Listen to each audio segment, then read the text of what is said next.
tardes, profesor y compañeros. El día de hoy vamos a exponer el tema de trastornos de la deglución. Quienes estamos a cargo de la exposición somos Hernández Alejandro, Jiménez Zamorano Yesenia Elizabeth, Ledesma Pedraza Silke Judith y López Miranda Dana Paola.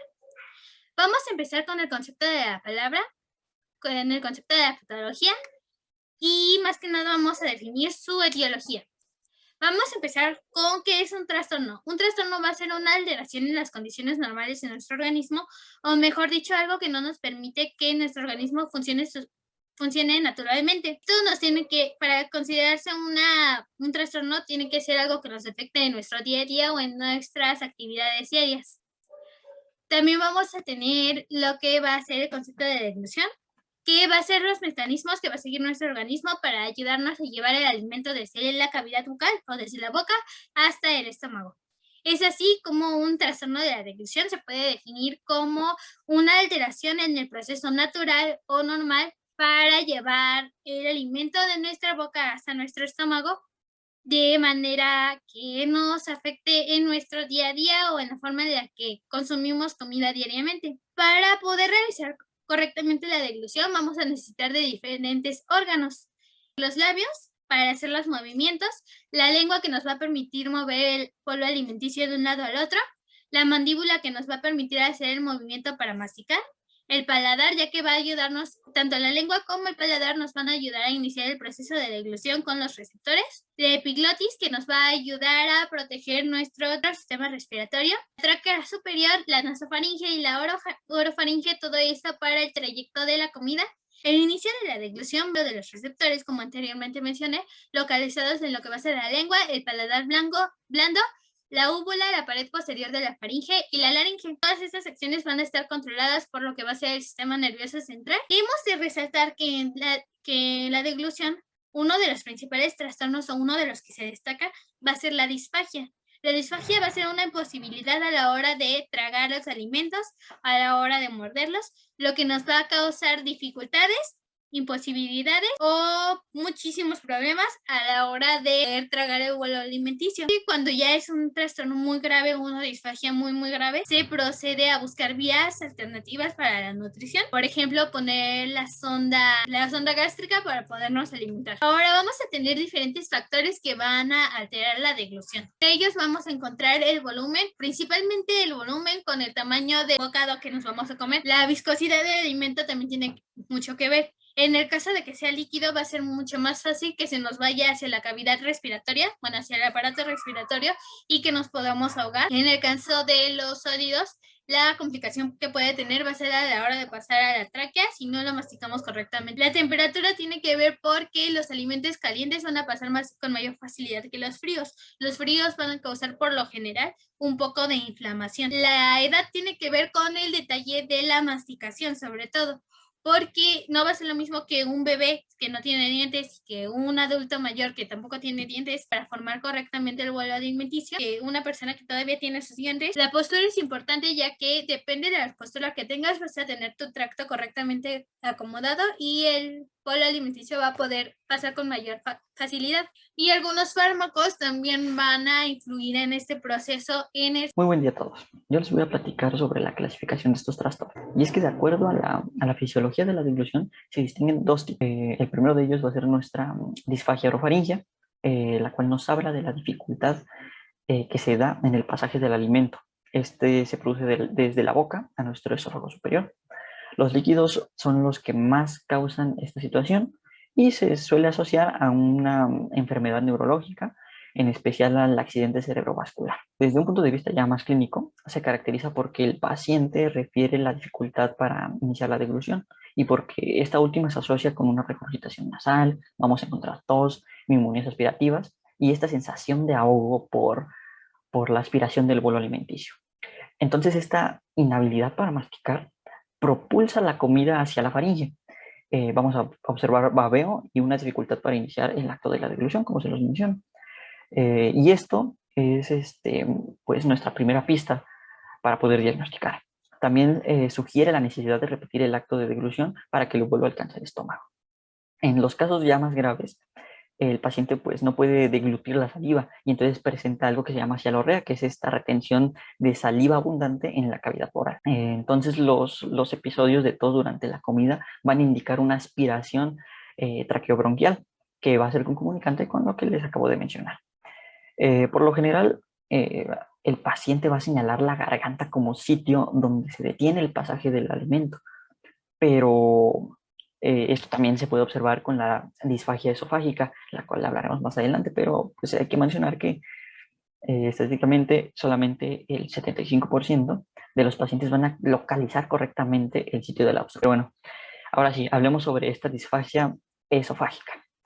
Y esta se debe más que nada a lesiones mecánicas obstructivas o a trastornos motores del esófago. Esto va a implicar una dificultad de pasaje del alimento del esófago superior a nuestro estómago.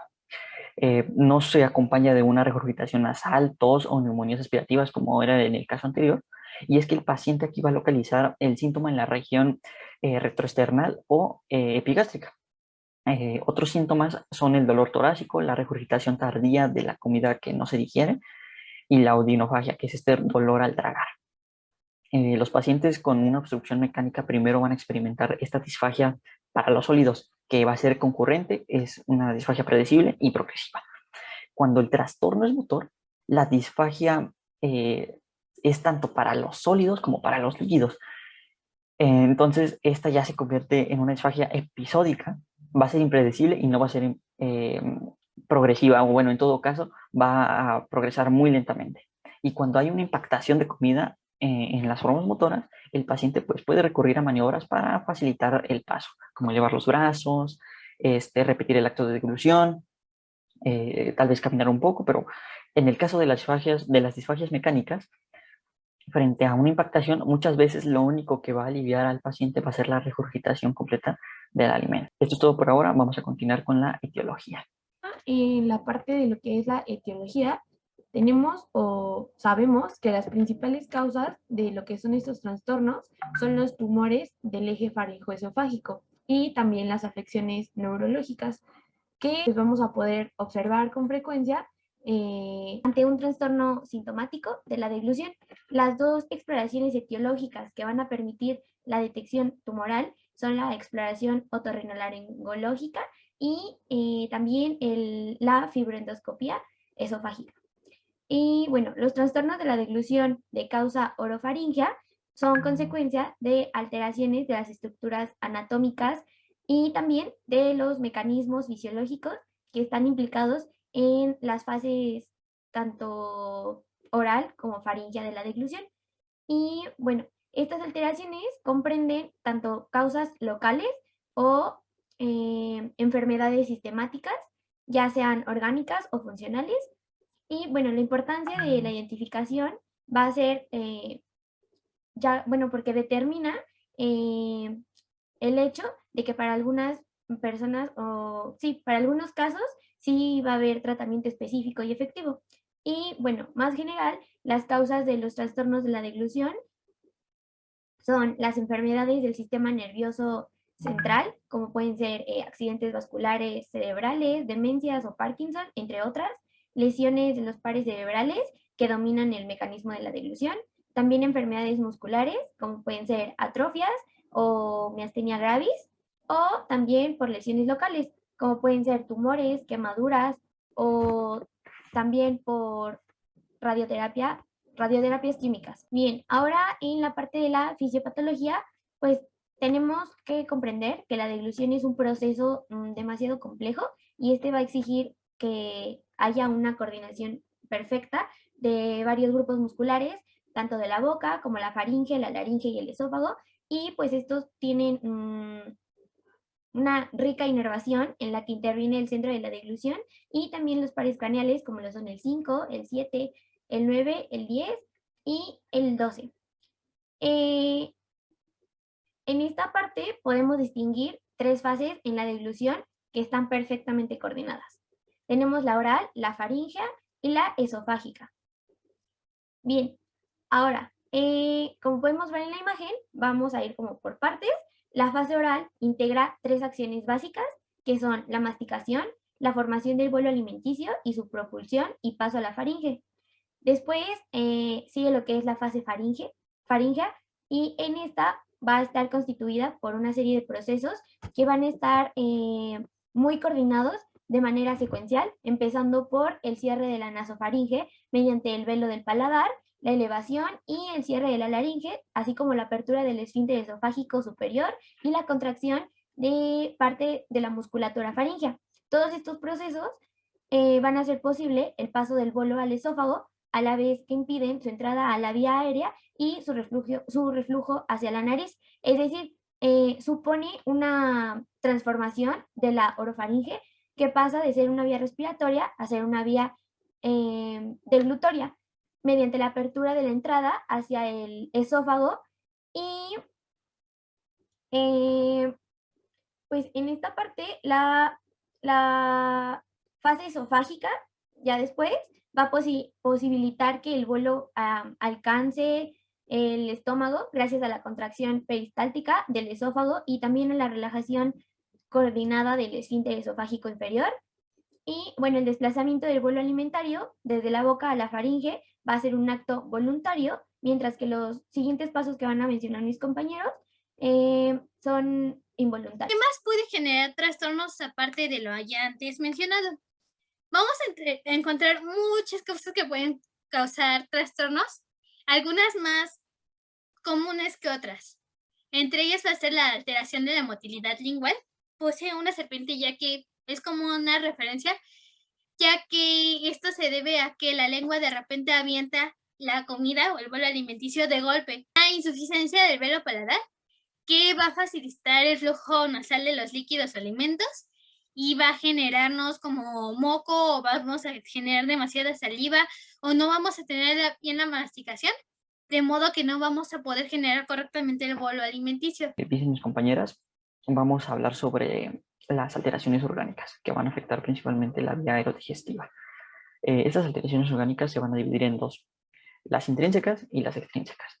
Hablando de las primeras, las intrínsecas se van a dar a nivel de la cavidad oral. Vamos a tener a la faringe, la laringe y el esófago.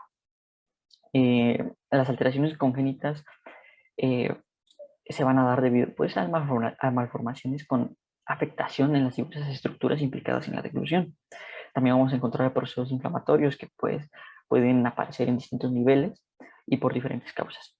Se puede producir una disfagia por múltiples mecanismos como el dolor, la deshidratación y la compresión de la vía aerodigestiva. Encontraremos cuerpos extraños, así como también vamos a encontrar neoplasias benignas y malignas, en donde la deglución se va a alterar por mecanismos del tipo mecánico, por una obstrucción debido al efecto masa, una disminución en la distensibilidad y fijación de estructuras por la infiltración. Vamos a ver una afección de los nervios, produciendo así una especie de parálisis muscular y también alteraciones sensitivas. También las resecciones quirúrgicas pues van a causar una especie de alteración, y es que el tratamiento quirúrgico de las neoplasias pues produce que la deglución se vea afectada en diferente volumen, dependiendo la localización del tejido resecado, el tipo de técnica reconstructiva empleada. También se puede emplear pues la radioterapia, ya sea como único tratamiento o como un complemento a la cirugía. Y pues esto puede producir una especie de fibrosis. No solo vamos a encontrar eso, también vamos a encontrar divertículos, estenosis, anillos y membranas, que pueden aparecer a distintos niveles. El divertículo de Zenker en la zona inmediatamente superior al esfínter esofágico superior. También vamos a encontrar divertículo de tracción en la zona media, epifrénico en la unión gastroesofágica, el anillo de Satsky en el tercio inferior del esófago. También vamos a tener que pues, se produce disfagia para los sólidos y la sensación de obstrucción va a estar presente. En la imagen que vemos en la diapositiva se ve el divertículo de Zenker, que es uno de los más frecuentes, y es que estos divertículos son trastornos caracterizados por una protrusión de las capas de mucosa y submucosa que van a tapizar las paredes del órgano que se ve afectado a través de los músculos que lo conforman. Buenas tardes, soy Ledesma Pedraza Silke Judith, y siguiendo con el segundo grupo de las alteraciones de la deglución, yo les hablaré sobre las alteraciones funcionales, y estas son alteraciones neuromusculares que afectan la coordinación de los distintos movimientos de la deglución. Este a su vez se divide en sistema nervioso central, sistema nervioso periférico, placa motora, músculo esquelético y esófago. En las alteraciones funcionales del sistema nervioso central encontramos a los accidentes cerebrovasculares. Del 30 al 40% de los pacientes presentan alteraciones de la deglución. Seguido del Parkinson, las alteraciones de estos pacientes son diversas, producen una disfunción en la alteración del bolo en la fase oral y su propulsión a la faringe. También una aspiración por retraso del inicio del reflejo deglutorio, y lo normal de la duración de este reflejo es aproximadamente de 1 segundo a 1 segundo y medio. Después tenemos a la demencia. Es muy común que este tipo de pacientes presenten alteraciones en la deglución. Tiene un porcentaje del 90% y todo esto es porque el paciente no quiere colaborar con el tratamiento. Por último, tenemos a las enfermedades degenerativas. Algún ejemplo de ellos son la esclerosis múltiple, la esclerosis lateral amiotrófica, las parálisis, etc. Y todo esto se debe a la dificultad en el control del bolo y la debilidad muscular. En las alteraciones funcionales del sistema nervioso periférico solamente encontramos las neuropatías, ya sean diabéticas y alcohólicas. En las alteraciones funcionales de la placa motora tenemos a la miastenia gravis. El 30% de los pacientes presentan alteraciones de la deglución, produciendo una debilidad muscular y de fatigabilidad. Las alteraciones del músculo esquelético son distrofias musculares, poliomiestitis, dermatomiestitis, y estas dos últimas son enfermedades inflamatorias y miopatías metabólicas. Todo ello es por la debilidad muscular y un retraso en el reflejo deglutorio. La última alteración funcional en el esófago. En él vemos la aclasia, que es producida por una alteración en el esfínter esofágico inferior y del peristaltismo esofágico. También tenemos el espasmo esofágico difuso y el reflujo gastroesofágico. Ahora les hablaré sobre el último punto de la exposición, que son las manifestaciones clínicas. Y como ya se les mencionó anteriormente, hay 3 tiempos de deglución y sus trastornos clínicamente se manifiestan como disfagia, que es la dificultad para deglutir en cualquiera de sus fases, que pueden ser leve, moderada o severa. Odinofagia, que es sentir dolor al pasar algún alimento o bebida. Y por último, afagia, que es la imposibilidad de ingerir alimentos. En pacientes pediátricos, la tos estaría presente al ingerir alimentos o bebidas. También agotamiento en la alimentación, y esto se nota cuando un bebé solamente toma los primeros mililitros del biberón. Alteraciones en la respiración. Esto es en pacientes que ya presentan patologías obstructivas por quistes o estenosis. Reflujo nasal o también otitis, que puede ser media, aguda o rino. Insuficiencia velopalatina y hace pausas al respirar durante la alimentación o la deglución porque presenta crisis de ahogo. En pacientes adultos, la sintomatología y los signos serían casi iguales. Estaría presente la pirosis, que es un ardor a nivel laringofaringio o por el reflujo gastroesofágico. Una tos persistente, se les dificulta pasar saliva sin presentar disfagia evidente. Y al igual como el paciente pediátrico, el adulto presentaría tos al ingerir alimentos y líquidos. Pueden sentir un cuerpo extraño o algo que obstruya al momento de deglutir, y por ello también se les dificulta ingerir algún tipo de medicamentos. Y por último, presentan ictus laringio, que son crisis de ahogo ocasionado por la tos o el reflujo gastroesofágico. Y las 3 funciones básicas de la laringe sería de protección o la esfinteriana, respiración y fonatoria. estas funciones se ven afectadas cuando hay algún trastorno de la deglución. Eso sería todo de nuestra parte.